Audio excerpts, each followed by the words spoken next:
The Pizza Situation is a social network simulator where you have to investigate and manipulate to achieve your ultimate goal, which is pizza.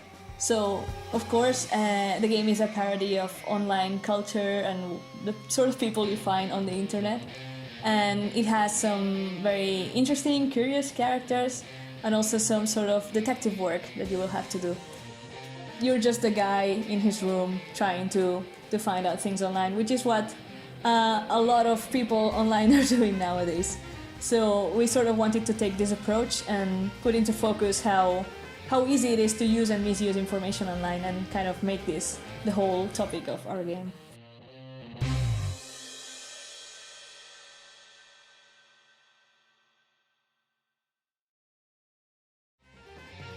The game goes back to when we were studying at university. One of the projects we had to make was just designing some mechanics, right? We wanted to make something real, right? Something that we could do ourselves, maybe in the future, which is what we ended up doing.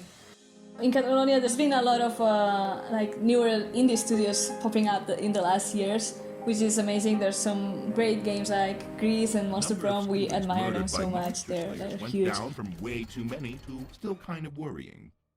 Then you have our students. They're such great individuals. Sure, there's that one that started a cult, or that other one that's basically part of a genocidal monarch.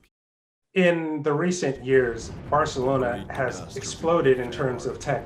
I've never lived in a city that had such a closely knit network of gaming companies, so many talented individuals working for those companies.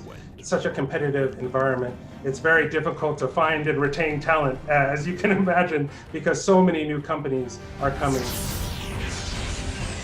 An epic adventure of monstrous proportions.